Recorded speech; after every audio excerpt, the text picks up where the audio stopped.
Well, it brings me great pleasure to be chatting to my friends Chris Dimitropoulos and Eric Wu from the PTA team about our upcoming survey. And we did put out a survey to the members alongside REBAA this time last year, and we were a little bit closer to Christmas time, but we've had a lot of really fantastic input from the members, and we're looking to do it again, but this year with a twist and with a lot more support, because we did find that the information we got last year was so very helpful, but between all of us we could collate a lot more information and be able to produce some really interesting stats and charts, not only to our members, but also to go out to the media and really have a voice that's representative of the investor and owner-occupier market across Australia. And I consider REBAA very, very fortunate to be tapping into such an amazing group. And we've got not only our members, but also our admin team to thank for that, because a lot of work goes on behind the scenes.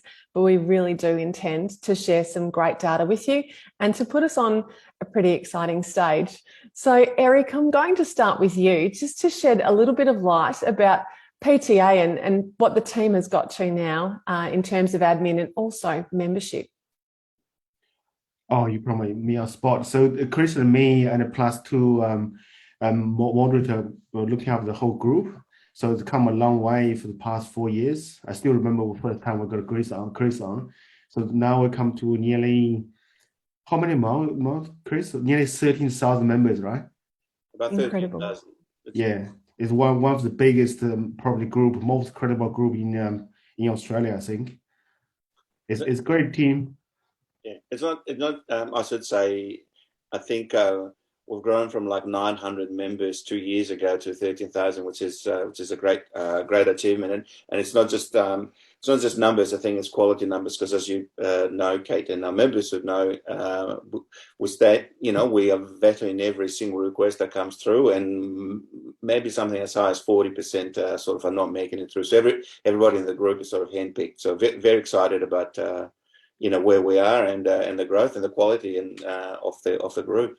It's such a testament to both of you and to the admin team, because the amount of sharing and collaboration and just, cross-pollination of great ideas and support, it always strikes me when I venture in and, say hi to everyone or start following a thread or sharing my ideas. It's a really special community that you've managed to build.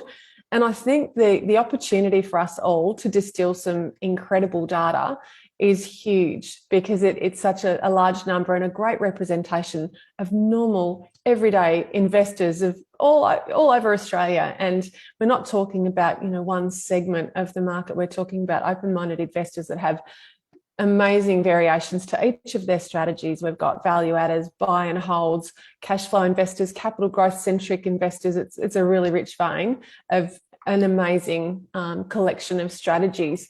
So, Chris, I wanted to ask you, this year in particular, we're looking at collating some information about the COVID impact on the Australian market. And I want to talk to you about why this could be such an incredible opportunity for us to distill that data with over 13,000 people contributing.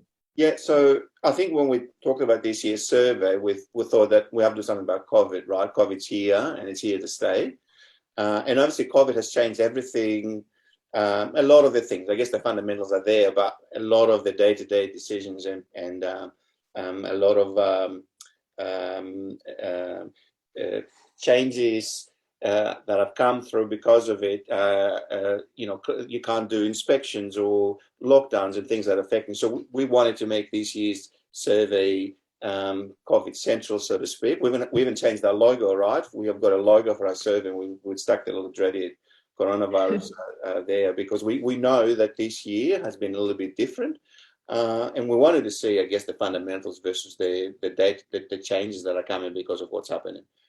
I think the other thing that's important to note as well is we want to know what people feel and what people feel about what's coming as well, because I guess depending on the state that you're in, it's been handled differently. But there's a sense of, well, we're almost there with vaccinations and things like that. So things are about to change or go to the next era, basically, post-COVID era, which I think it's important.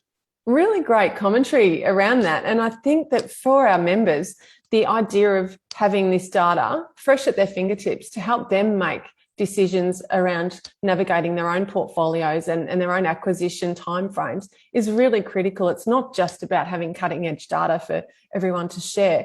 It's actually having up to the minute data so that we can make our own decisions about our own acquisition strategies, and we can understand the balance between, timing in that market and also the risk that we're prepared to carry. Now, Eric, I wanted to ask you, because you were great at rounding up the troops last year and getting everyone to get involved, what's the importance of having as many, participants in the survey as possible, and how can people get involved? You know what, we're talking about the market sentiment, right?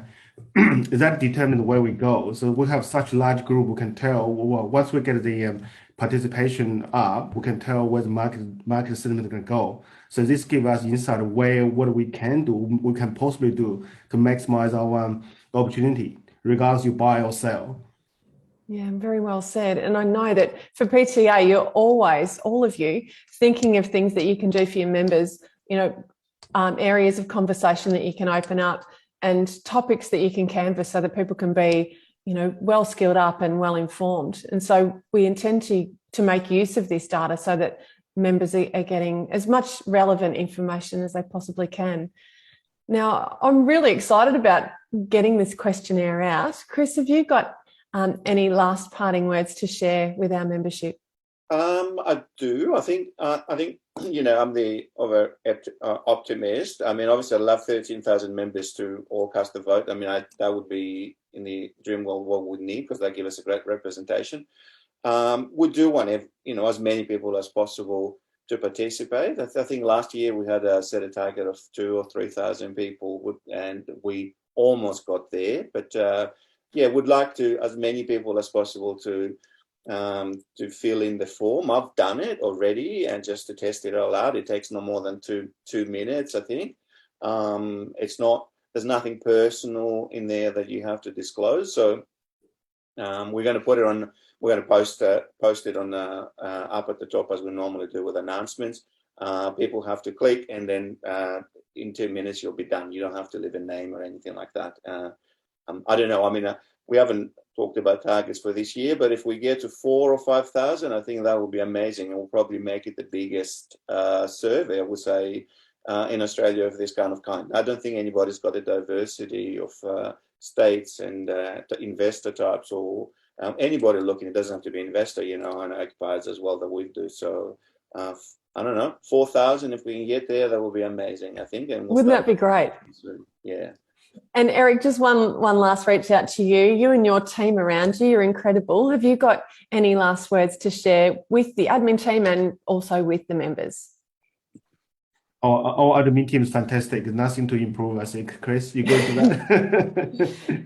Yeah, for members, look, just participate, do the survey, share what you think.